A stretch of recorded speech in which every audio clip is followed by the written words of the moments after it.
아름이 마을에서 찾은 새로운 삶.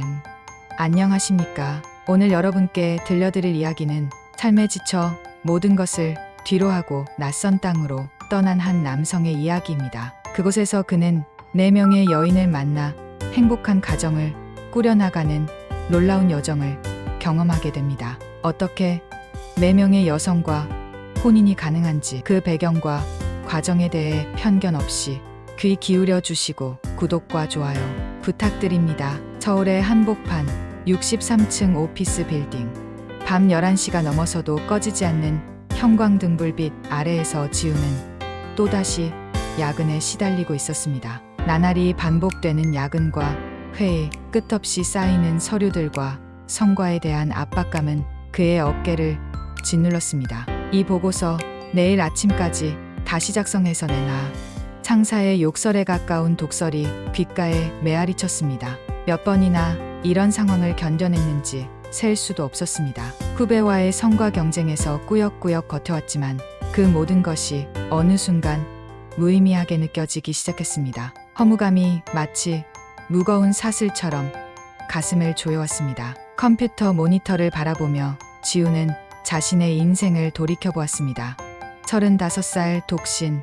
친구들은 하나둘 결혼해서 멀어졌고 남은 것은 오직 일뿐이었습니다. 어디론가 떠나고 싶다. 그것은 단순한 여행 충동이 아니었습니다. 지훈의 내면이 산산조각 나는 것을 막기 위한 필사적인 탈출구였습니다. 그는 먼 옛날부터 동경만 해왔던 미지의 대륙 나라얀이라는 곳으로의 여행을 계획하기 시작했습니다. 만약 그저 관광객처럼 유명한 명소를 둘러보고 사진만 찍고 돌아올 생각이었다면 굳이 이렇게까지 마음을 먹지는 않았을 것입니다. 그는 완전히 새로운 곳에서 다른 인생을 살고 싶었습니다.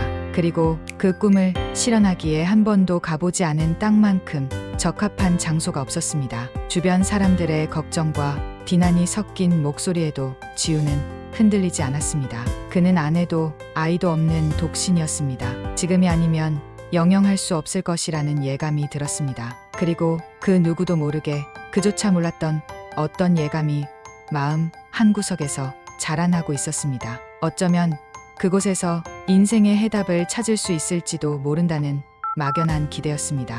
회사에 사표를 냈을 때 상사는 어이없다는 표정을 지었습니다. 너 정말 미친 거야? 이 좋은 직장을 차버리고 나라얀으로 간다고? 하지만 지훈의 결심은 굳었습니다. 그동안 모은 돈은 생각보다 꽤 여유가 있었습니다. 처음엔 그 돈으로 어느 정도 세계 일주 비슷한 것도 할 수 있지 않을까 싶었습니다. 그러나 지훈은 하나의 지역, 나라얀의 어느 특정 나라, 더욱 구체적으로는 거기에서도 더 깊숙한 시골 마을에 눈길이 갔습니다. 거대한 대륙과 낯선 문화를 향한 동경은 그를 더욱 깊은 곳으로 이끌었습니다. 관광객이 거의 없는, 심지어 인터넷조차 잘 터지지 않는 오지로 향하고 싶었습니다. 출발 당일 간단한 배낭 하나에 옷가지를 몇 벌 챙기고 통장에 남은 돈으로 비행기표를 샀습니다. 인천공항에서 나라얀행 비행기에 몸을 맡겼을 때 지우는 마치 다른 세상으로 떠나는 것 같은 기분이 들었습니다. 하지만 상상과 현실은 늘 다릅니다. 몇 번의 경유와 버스 이동 끝에 결국 외딴 마을에 발을 디딘 순간 그는 완전히 혼자가 되었다는 사실을 절감했습니다. 언어조차 통하지 않았고 심지어 짐을 나르는 방법도 몰라 헤매고 있었습니다. 몇 마디 영어를 섞어보려 해도 현지어가 익숙한 사람들에게는 거의 소용이 없었습니다. 지우는 땀을 뻘뻘 흘리며 이리저리 주변을 둘러보았습니다. 다행히도 호기심 어린 눈빛을 보낸 소년이 다가와 손짓으로 길을 안내해 주었습니다. 그 소년의 이름은 리안이었습니다. 12살 정도로 보이는 리안은 영어를 몇 마디 할 줄 알았고 지훈에게 큰 도움이 되었습니다. 그렇게 우여곡절 끝에 작은 아름이 마을에 도착했을 때 불안과 동시에 묘한 안도감이 들었습니다. 남루에 보일 수도 있는 초가집들이 질서 없이 모여있고 맨발로 다니는 아이들이 이방인인 그를 힐끔거리며 쳐다보았습니다. 하지만 그 눈빛에는 적이나 경계심 대신 이상하리만치 다정함과 호기심이 섞여 있었습니다. 헬로. 지훈이 조심스레 인사를 건넸습니다. 아이들은 무언가 재밌다는 듯 낄낄거리며 웃었고, 나이가 있어 보이는 노인은 서툰 영어 발음으로 어서 오게 맞아주었습니다. 이 아름이 마을에는 이전에도 몇몇 봉사단체나 탐험가가 다녀간 적이 있었던 모양입니다. 그래서인지 서툰 영어라도 조금씩 통하는 사람이 몇 있었습니다. 그날 밤 마을의 대표격인 아름이 촌장님이 허름한 공터를 활용해 작은 환영식을 마련해 주었습니다.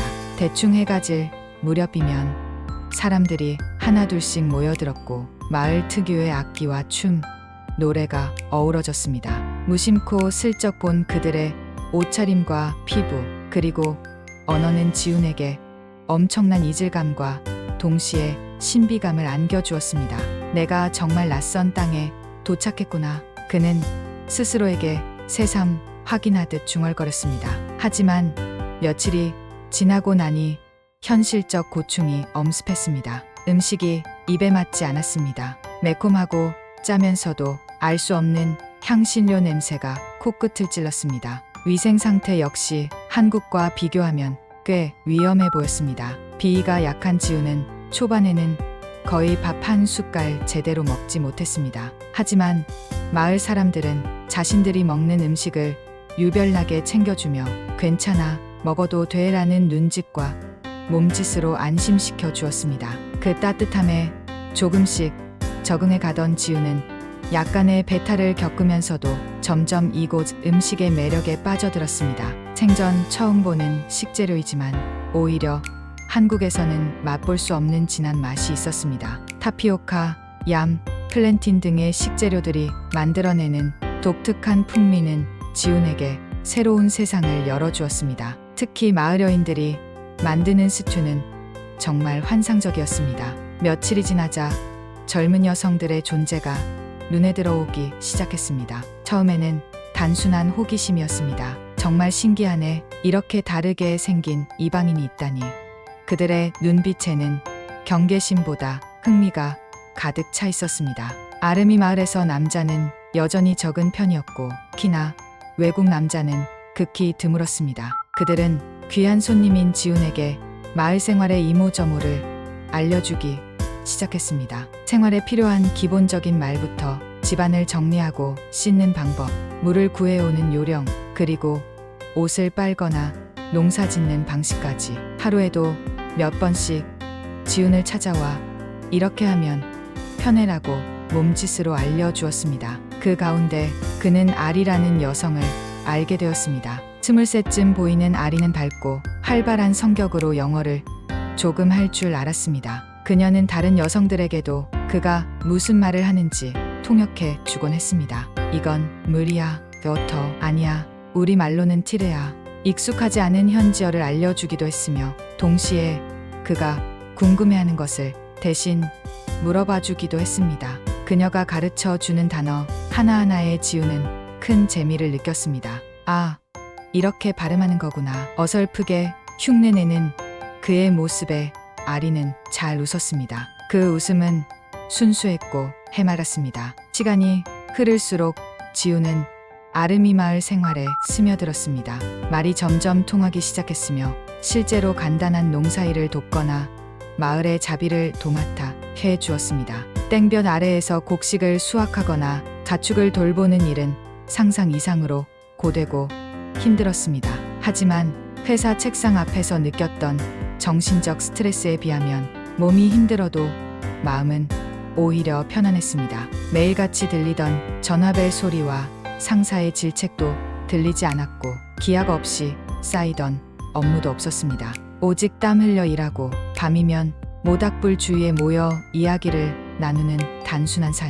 놀랍게도 그 삶에서 그는 평화를 느꼈습니다. 농사일을 도우면서 지훈은 옥수수, 타피오카, 땅콩 등의 작물을 키우는 방법을 배웠습니다. 처음에는 서툴렀지만 마을 사람들의 도움으로 점점 능숙해져 갔습니다. 그러던 중 그는 이 아름이 마을만의 묘한 전통에 대해 조금씩 알게 되었습니다. 여성들이 외부로 떠날 수 없는 규율, 그리고 남자는 마을 안에서 자연스럽게 여러 명의 여성과 결혼할 수도 있다는 사실.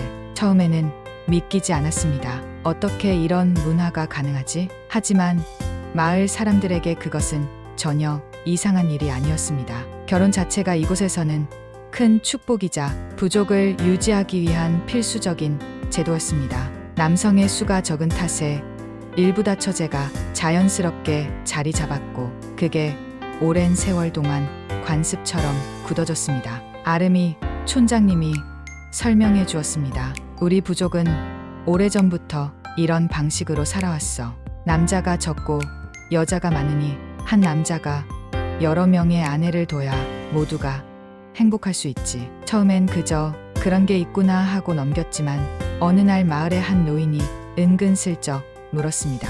너도 이곳에 정착하는 게 어떻겠니? 우리 마을의 여인과 함께 살면 좋지 않겠냐? 지우는 당황했습니다. 아니요. 저는 그냥 여행으로 온 거라서 곧 돌아갈 수도 있고요.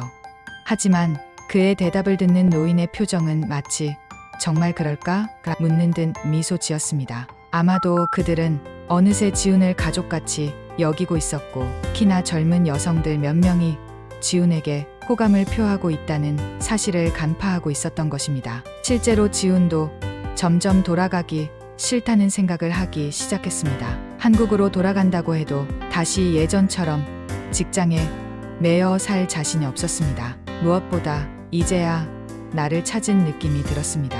태양 아래에서 땀 흘리고 밤에는 별빛을 보며 지내는 이곳 생활이 그를 이상할 만큼 안심시켰습니다. 그리고 무엇보다 그의 마음을 뒤흔들어 놓은 이가 있었습니다. 바로 통역을 해주던 아리. 그녀는 단순히 언어 소통뿐 아니라 웃는 모습부터 말투, 섬세하고 따뜻한 배려심까지 지훈의 마음을 깊숙이 파고들었습니다. 지훈이 몸살이라도 앓으면 제일 먼저 달려와 땀을 닦아주고 울적해하면 토속 음악을 들려주며 기분을 풀어주었습니다. 지훈은 자신도 모르게 아리를 사랑하게 되었음을 깨달았습니다. 그 사실을 깨달은 날 지훈의 마음은 한없이 설레면서도 두려웠습니다. 내가 과연 이곳에서 결혼을 할 수 있을까? 문화가 다르고 언어가 완벽히 통하지도 않는데. 하지만 이미 마을 사람들은 그에게 은연중에 신호를 보내고 있었습니다. 다 같이 널 환영해. 이곳에서 가족을 만들어도 좋아. 더욱이 문제는 아리뿐만이 아니었습니다. 아름이 마을에는 아리와 비슷한 또래의 여성들이 몇 명 더 있었고 그들 역시 지훈에게 이상한 애정을 보였습니다. 미나는 25살로 온화하고 보살펴주는 모성적 성격이었습니다. 그녀는 항상 지훈의 건강을 걱정해 주었고 아플 때마다 전통 약초를 다려서 가져다 주었습니다. 사라는 27살로 시원시원한 성격으로 농사일에 지훈을 힘껏 도왔습니다. 그녀와 함께 일할 때는 시간이 어떻게 가는지 몰랐습니다. 사라의 밝은 웃음소리는 힘든 일도 즐겁게 만들어 주었습니다. 레아는 20살로 다소 수줍어 보이지만 예상 외로 재치와 귀여움이 있었습니다. 그가 언제 힘들어 보이면 레아는 몰래 허브차를 내밀었고 시선을 잘 마주치지 못하면서도 그를 향한 마음을 숨기지 못했습니다. 때로는 음식을 건네주며 너 힘들어 보이는데 내 집에서 쉬다 가라는 식의 친절을 베풀었습니다. 그는 그것이 단순한 호의인 줄 알았지만 언젠가부터는 결혼이란 단어가 자꾸 귀에 들려왔습니다. 그러던 중 어느 밤 아름이 촌장님이 지훈과 진지하게 대화를 나눴습니다. 아리의 도움을 받아 통역이 이루어졌습니다. 너도 이곳을 사랑하니? 이 마을의 규율을 따라 가족을 이루는 게 좋겠다. 모두가 바라고 있다. 이 마을에는 남자가 적고 여자는 많다. 그리고 일부 다처제가 허용돼 왔지. 그것은 우리 부족이 생존하고 번영하기 위해 오래전부터 정해진 관습이란다. 지훈은 순간 멍해졌습니다. 여러 명과 결혼을, 그것도 한꺼번에. 한국인인 그로서는 쉽게 상상하기 어려운 일이었을 것입니다. 한 여인과 평생을 함께하는 것도 결코 쉬운 일이 아닌데 4명, 5명과 동시에 가정을 꾸린다는 것은 그야말로 문화 충격이었습니다. 하지만 이 아름이 마을에서는 그것이 이상한 일이 아니었습니다. 오히려 왜 한 명만 선택해야 하지라고 되묻는 것이 당연할 정도였습니다. 그때 아리가 묘한 표정으로 말했습니다. 지우는 어떻게 생각해? 한국에선 이런 거 안 돼? 그녀의 눈빛에는 불안과 설렘이 동시에 깃들어 있었습니다. 지우는 솔직했습니다. 한국에선 불법이야. 그리고 사람들도 이해하지 못할 거야. 그러자 아리는 잠시 침묵했다가 웃으며 말했습니다. 여기는 괜찮아. 그리고 우린 널 존중해. 하지만 내가 선택하지 않으면 우리도 어쩔 수 없어. 마을 사람들의 의사는 분명했습니다. 지훈이 진정으로 이곳에 머물기를 원한다면 전통에 따라 마을 여인들과 결혼을 할 수 있습니다. 하지만 만약 이 상황이 부담스럽거나 받아들일 수 없다면 그가 여행객으로 떠나는 것도 전혀 구속하지 않겠다는 것이었습니다. 이들은 결코 강요하지 않았지만 지훈이 남아주길 간절히 바라고 있었습니다. 한편 그에게 적극적으로 호감을 표현한 여성은 무려 4명이었습니다. 아리를 포함해 미나, 사라, 레아라는 각기 다른 개성과 매력을 지닌 4여인이 그를 좋아한다는 사실을 주변 사람들이 은연중에 말해 주었습니다. 이 아름이 마을에서 남자는 아이를 낳고 집안을 이끌어가는데 중요한 존재야. 게다가 지우는 농사와 자비를 잘 해내는 성실함까지 갖췄어. 마을의 여러 여성들이 그에게 호감을 느끼는 것은 당연했습니다. 어느덧 반년 가까운 시간이 흐르자 지우는 어느새 이 마을의 일원 같았습니다. 한국을 그리워하는 마음은 생각보다 크지 않았습니다. 낯선 현지어도 곧잘 이해하고 마을 사람들의 이름과 역사를 들으며 그들과 웃음꽃을 피웠습니다. 평생 느껴보지 못한 새로운 가족애와 공동체의 유대감이 있었습니다. 하지만 결혼 문제는 또 다른 차원의 고민이었습니다. 지우는 더욱더 혼란에 빠졌습니다. 정말 이렇게 살아도 되나?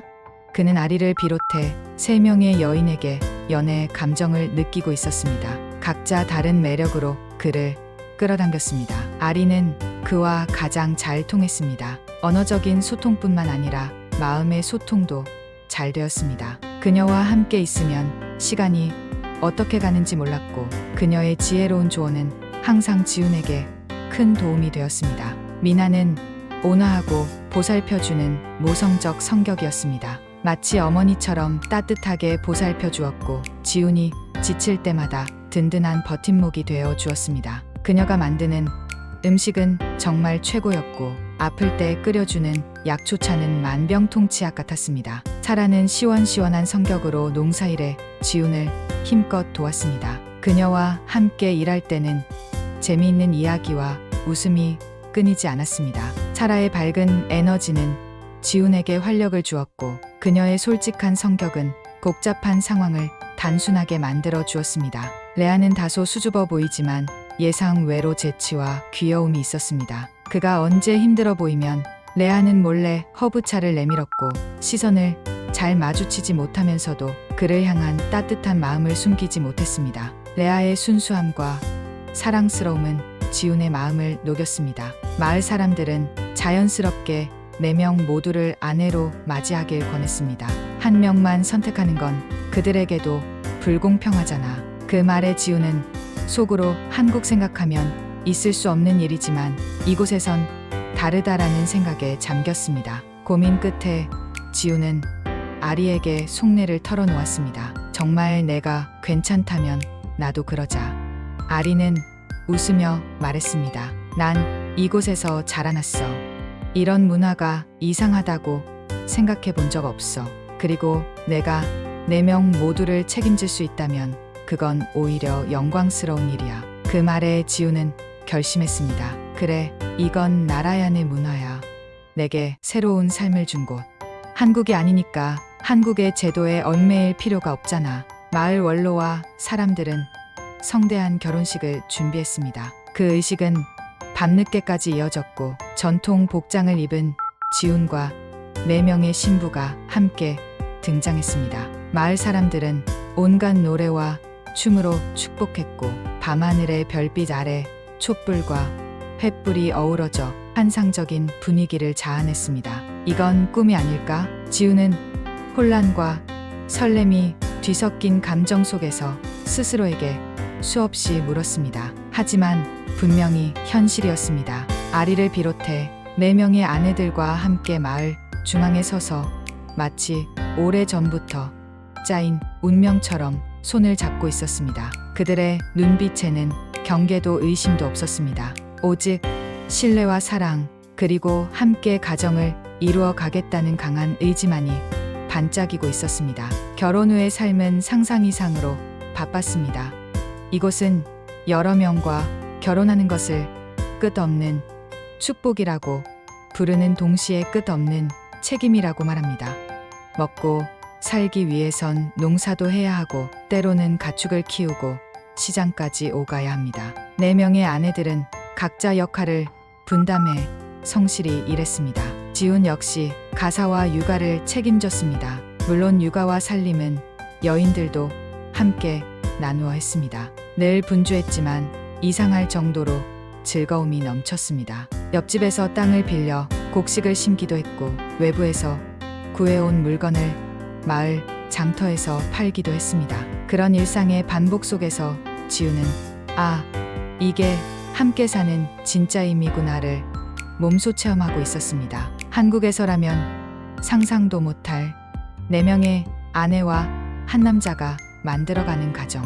처음에는 묘한 죄책감과 낯설음이 없지 않았지만 이곳에서는 오히려 너무나 자연스러웠습니다. 아내들끼리도 서로를 자매처럼 여기며 끊임없이 협력하고 배려했습니다. 지훈이 어느 한쪽만 편애하는 것을 지향하는 것도 중요했습니다. 그 역시 인간인지라 때때로 갈등이 생길까 걱정했지만 의외로 잘 맞춰주고 서로의 의견을 존중하려 했습니다. 당신이 기분이 안 좋았다면 말해줬으면 해요. 라는 식으로 작은 대화가 쌓이며 결국 크고 작은 문제들을 해결해 나갔습니다. 마을 사람들은 그 특별한 가족을 바라보며 흐뭇해했습니다. 정말 잘 어울린다라는 칭찬을 아끼지 않았습니다. 게다가 지우는 마을에서 부족한 인력인 남자의 역할을 잘 수행했습니다. 필요한 곳이 있으면 도움을 주고 집집마다 땔감을 나르며 아이들이 아프면 약을 구해다 주었습니다. 그러면서 그는 이 마을에서 어떤 존재가 되어가고 있었습니다. 단순한 외지인이 아니라 모두가 존중하는 가족으로. 그리고 아내들은 그의 곁에서 진정한 연대를 보여주었습니다. 질투와 경쟁이 아니라 서로가 서로를 북돋아주며 이 거대한 가족을 이끌어 나갔습니다. 그렇게 몇 해가 지났습니다. 한국의 직장, 집, 과거의 삶은 이제 먼 추억이 되었습니다. 때로는 편지가 오기도 했지만 누구에게도 답장을 보내지 않았습니다. 솔직히 연을 끊고 싶었다기보다는 무엇을 써야 할지 몰라서였습니다. 나 여기서 지금 4명의 아내와 잘 살고 있어라는 말을 어떻게 전해야 할까? 혹여 세상이 알게 된다 해도 그를 찾으러 오리라는 생각은 들지 않았습니다. 그리고 이미 그의 마음은 이곳에 묶여 있었습니다. 새하얀 햇살 아래 우거진 초목 사이에서 아이들이 웃고 뛰어다닙니다. 아리와 아내들이 옥수수를 돌보는 모습은 평화롭고 생기 넘쳤습니다. 이곳에 발을 디딘 첫날, 그토록 낯설고 이국적이던 광경이 이제는 일상이었습니다. 아침이면 닭 울음소리에 눈을 뜨고 저녁이면 모닥불가에 둘러앉아 노래를 흥얼거리며 춤을 추고 빛나는 별을 보며 잠에 듭니다. 바쁜 일상 속에서도 마음 한구석이 편안했습니다. 여인들과 아이들 그리고 마을 전체가 그의 가족이었습니다. 그러던 어느 날 지우는 문득 이 삶이 얼마나 소중한지 깨달았습니다. 만약 그때 회사에 그대로 남아 있었다면 아마 평생 우울함과 고독에 시달리며 차갑고 삭막한 빌딩 숲에서 영혼 없이 살아갔을 것입니다. 허나 그는 떠났고 여기에 왔습니다. 그리고 이곳 사람들의 따뜻한 배려와 전통 문화 덕분에 4명의 아내라는 한국에서는 결코 상상할 수 없는 형태의 사랑과 행복을 누리고 있었습니다. 이게 가능하구나. 아직도 행복한 세상이구나라는 점에 감사하며 지우는 오늘도 사랑하는 가족과 함께 잠이 듭니다. 구독과 좋아요는 사랑입니다.